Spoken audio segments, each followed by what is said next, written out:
Hey, Dr. Snipes. For my reading reflection this week, I wanted to do a video just because I felt like I had a couple things to say and not just like, one specific thing.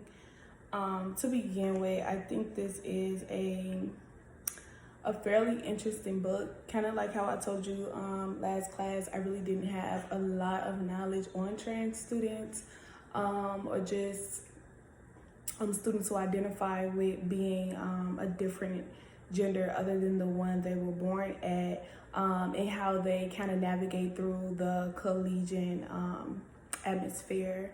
So reading, even chapter 2 and 3 of the book kind of gave me insight on what that looked like for students, and then how I should encounter or just encounter those students as a professional. So to jump right on into it, I want to pull some of my comments from chapter 2. The first section that I want to talk about is trans is not a synonym, trans not a synonym with transsexual. And basically one of the things that she talked about, one of the things that the author talked about in this section of the book was just how we assume that because a person identifies different from the gender that they were born, that they are transgender. In so many words, saying transgender is not an inclusive term because it does not identify every member of that community. And just being, strategic with how we, label, students and people, because that do truly have an impact on them. And she talked a lot about just, visibility within being a trans student. And then one of the things is just like the gender norms that comes with being male or female. I think it was saying that a lot of, trans students do not identify with those gender norms. Even if I'm born a woman and I want to have the surgery to become a male, that isn't, I think it's gender confirmation surgery. Just because, I'm a male does not mean that I identify with those gender norms. Another thing that she just talked about was just the privilege of a transsexual narrative, which pretty much does not exist.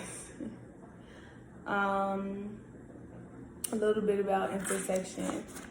I think that's all I wanted to point out from this section of the book. It was.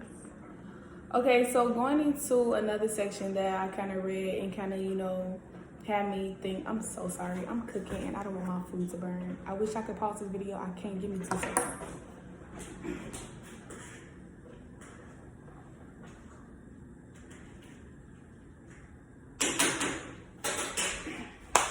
Okay, so another section in the book that I kind of thought was good was the communities of difference. Just saying that every member of the transgender community does not fit into the, the same, what word am I thinking of? Stigma, I guess.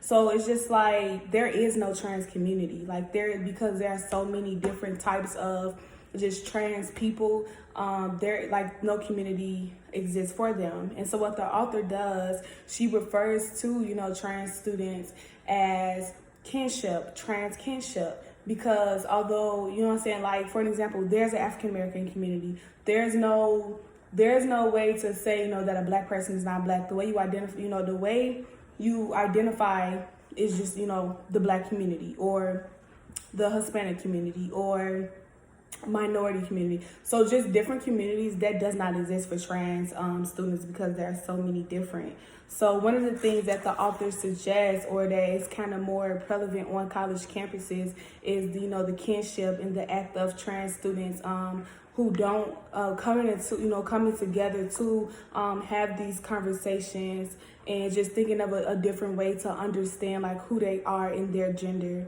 Another thing that she kind of talked about was the biological constructions of a trans person. Just being able to understand, like, you don't get to choose your gender. Like, you know, it's possible for a person to be born in the wrong body and they just feel different, and there's nothing they can do about that. So just being able to, you know what I'm saying, them being like labeled or oppressed, or, you know, being treated like other than what they deserve isn't fair.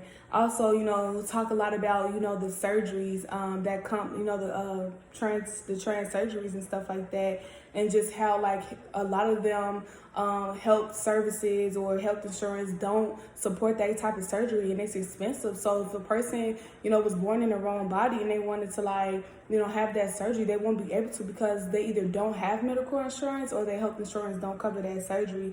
So it's just a lot of eye openers on, you know, what this really is. And one of the things that I highlighted in chapter 2 was who suggested individuals had individual control over their genders, who proposed gender as a socio-cultural phenomenon with an ongoing genealogical trajectory. In this section, I discussed the thinking of both scholars, citing rebuttal conceptualization, blah, blah, blah. And that's found on page 26 and 27. And I do want to end it on that note, just identifying and being able to recognize that people don't choose to be a certain way for a certain reason. But yeah, good read. I hope I wasn't like ranting. I hope you kind of understand where I was coming from. But I got to finish cooking, so thank you.